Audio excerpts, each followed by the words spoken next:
Kami ng kinakasama ko, so ako na lang dito sa bahay mag-isa. So ganito yon, nagsiselfon ako dito sa labas ng mga alas 8 ng gabi. Martes kasi yon, Martes ng gabi alas 8. Nung maya-maya may dumadaan na kasi dito yung yung mga wakwak ng mga alas, ng mga ganung oras talaga pumapasok ako sa loob. So ngayon, umihi muna ako sa CR. Nung pagkahiga ko, nakaiglip siguro ako ng mga kalating oras, biglang kumalabog yung pinto 2 beses. So nagising ako, nagulat ako. Tanong sa sarili ko, sabi ko, nailak ko na kanina yung pinto, nakabukas ulit. Ay baka ako nakalimutan kung isara lang, ay sinara ko ulit yon. Yung pagka sara ko, natulog ulit ako. So mga 2 oras na yung tulog ko, pagka alas 10, ayun na, bigla nang dinambahan akong nang nakahiga, tapos sinakal talaga ako sa leeg. Hindi pa ako, maya-maya nakakaramdam na ako ng sakit sa sa kamay ko, daliri ko, parang nabaunan ako ng kuko ng pusa. Ayan nakikita nyo may ako dito sa sugat. Saka ayan, may mga kalmot na rin ako sa tiyan. Kaming dalawa, nag-away kaming dalawa, siguro umabot ng mga 2 minutes. Talagang inano na talaga ako hanggang sa ilalim ng mesa. Ang sakit na ng mga ulo ko, binunggo niyo sa ilalim ng mesa. So hanggang sa nakita ko yung may liwanag sa labas, kasi nga takot sila sa liwanag yan. So sa sobrang away namin, parang binato niya ako dito sa may sa may bintana. So siya yatang jealousy yung nabasag. So ito yung sugat ko, papakita ko sa inyo sa balikat ko, ayan para maniwala kayo sa akin, ayan. May sugat ako sa balikat. Maga yung kamay ko, maga yung tuhod ko.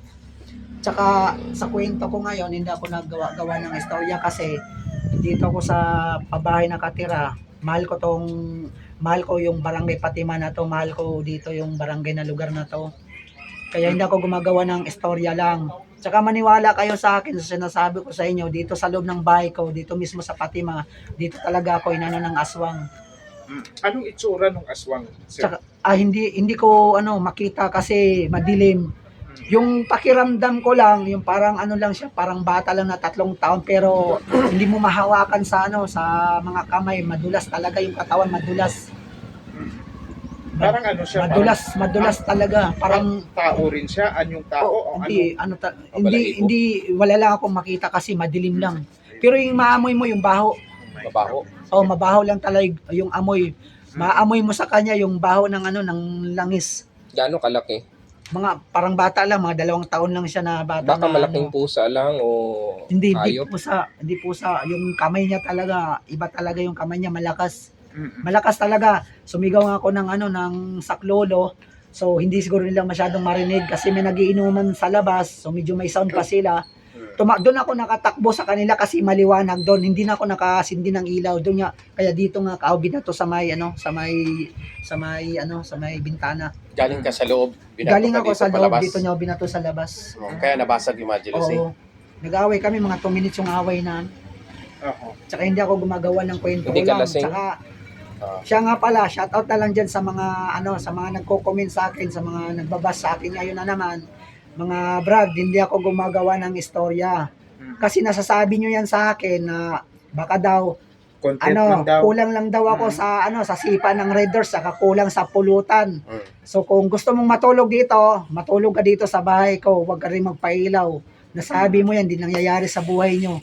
Pero ako talaga nagpapatunay dito sa Fatima, may aswang talaga ako nagpapatunay. Kasi nangyari sa buhay ko kagabi, isang Martes lang. Ano yun, lumalaga po? Nagsara, Roberta. Hindi ako gumagawa ng Parang ganun istorya. nangyari, no? Naniniwala ko sa aswang, alam niyo kung bakit? Kung hindi naging aswang si Maria Labo, hindi ako maniniwala na may aswang. Pero kuya, klarohin natin, hindi ka nakainom, ha? Ay hindi ako umiinom. Wala kang ibang bisyo? Ang masasabi ko sa inyo, 12 years na iniwan ko yung inom. Maraming nakakaalam, pati yung paninigarilyo, nasa 9 years na. Kaya tignan mo naman sa mga katawan ko. Tsaka hanapan niyo ako sa barangay, yung mga na may maoy ako dito, wala akong maoy na record. May mga komento na baka content lang yan ni Kuya Ay, kasi yun nga pala. vlogger ka daw. Shout out nga pala. Alam ko, vlogger ako. Pero hindi ako gumagawa ng mga ganyang content. Yung pag-inom ng Sunrocks, ginawa ko, content ko lang yun. Para maraming views. Pero ito, totoo talaga Totoo na pinasok ako ng aswang dito sa loob ng bahay ko. Baka Natutulog epekto ako ng... alas 10. Hindi naman. Nakaaway ko na nga, Hindi nagaway na epekto nga. ng Ay, hindi. Sunrocks. Hindi. Matagal na yung sunrok sa inom mo. Matagal na yun. Ah, Matagal na akala yun. ko, ano lang din. Matagal na yun. Ah, Ginagaya lang natin si Boy Tapang, pero hindi natin kaya. ay, hindi, No, hindi na kayang ako tapang. uulit kasi mamamatay tayo dyan. Bawal yun. Sama. Masakit yung Mm. ano ko, yung katawan sa sugat, may umapas ako. Ito nga pala, shout out na rin sa nagbigay ng taming sa akin, sa assistant ni Kuya Joris Ochando. Shout out sa iyo, Kuya. Salamat sa taming na binigay mo sa akin. Okay na yung tulog ko sa gabi. Naayos na.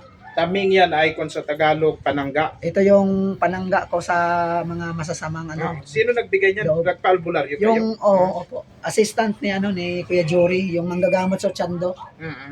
Kasi wala siya dyan nung pumunta ako, nasa Masbate daw siya. Oo. So after nito na mangyari, pumunta ka sa albularyo pala. Opo, Pa-check pagka umaga na. Oh, anong sabi sa iyo ng albularyo? Sabi sa akin ng albularyo, yung tingin niya sa akin, sabi niya, masamang aswang nga daw. Sa mga elemento. Oo, mas aswang talaga yung ano sa akin. Hindi raw masamang. Sabi ko ba, yung nakatira ba dyan na demon yung sinasabi mo, hindi. Yung aswang talaga yung umano sa'yo. Sa tingin mo, bakit ikaw lang ang punteriya dito? Kasi may marami kang kapitbahay. Oh. Yung sa akin talaga kasi, kaya alam niya na ako yung pinunterya niya kasi alam niya wala na akong kasama sa bahay. Ako lang mag-iisa natutulog, tsaka isa pa, wala akong ilaw sa loob tsaka sa labas. Wala talaga akong ilaw, di ako gumagamit ng ilaw. Kaya alam ko, siguro doon siya sa gilong dumaan.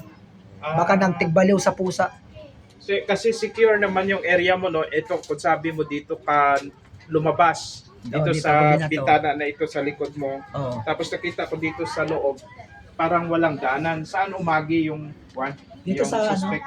sa may yung tinuro ko kanina nasa gilong. Doon sa likod? Oo. Nakakadan po yung pusa dyan, oh. May lumulundang na pusa dyan sa loob.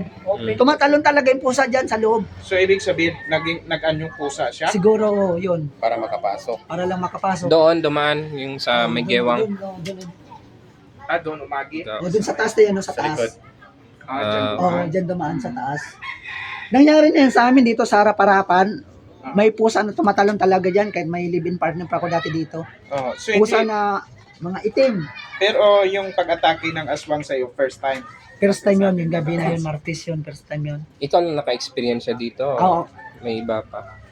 Hindi ko alam sa kanila lang kasi parang ako lang yata yung naka-experience. Pero dati may balita dito dati. May nabalitaan ako na buntis daw dito, nakatira. May bigla daw lumanding doon sa sa may Bubong. kusina nila sa bubong, may lumanding daw na na malaki daw na ibon. Malaki daw na ibon. Tapos yung asawa niya daw nasa basnig. Kaya takot-takot yung babae na yun, hindi na doon umuwi dati. Hindi na siya doon tumira, umuwi na din doon sa kanila yata yun. Yun ang balita ko dito. Pero kahit sino nagsasabi, dito sa Fatima, marami daw sila dito. Yung mga... Yung mga kuno-kuno lang. Hindi na ako may mission ng pangalan. Yung baga, kinukuno-kuno sila na dito sila nakatira. Hindi natin alam kung taga-saang lugar. Oo. Anong sabi Hindi ka ng... natatakot dito ngayon? Ay, natakot na. May trauma na nga akong konti. Hindi na ako natutulog dito. Bali, doon ako natutulog sa kuya ko, kay Ronilo, sa kuya ko. Baka tinatakot ka lang ng Ay, hindi na tao dito para talaga. makalis ka? Wala Hindi. kang kaaway dito? Walang kang kaaway? Meron din dati, yung kasi mga ordinaryong away lang, mga sa lang, bunga nga lang. Pero hindi kasi ako palaway na tao. Hindi ako nanakit May ng kaso ka kaaway. dati? Meron ako dating kaso Anong sa kaso Kawayan. mo? Prostrated murder. Saan yun? Sa Kawayan. Sa Manila. Dito sa Kawayan. Kawayan. Kawayan, Kawayan, Washington. Washington po. May naging kaso pa ako dating prostrated murder. So binuno ko rin yun ng 2 taon at 4 na buwan. So nabilibid pa ako ng 1 taon kalahati. So natapos na yun. Tapos na yun. Tapos paglaya ko, naging parolado pa ako ng 5 taon pa. So sa awa po ng Diyos, ito nagbago. Kaya alam nyo kung bakit hindi na ako umiinom, ay ayaw ko nang maulit dahil sa inom lang, ayaw kong mapasukan ng demonyo yung isip ko. Anong trabaho mo ngayon? Tricycle driver lang po. Okay, nagpapasada ka. Mga masada lang. Vlog. Huwag Sa- mong ilang kasi marangal na Marangal. trabaho yan. Tricycle driver. Yung Proud dapat tayo. shout out lang kay kay sa president namin, kay sa Fernan Sabala, shout out lang kay Pres.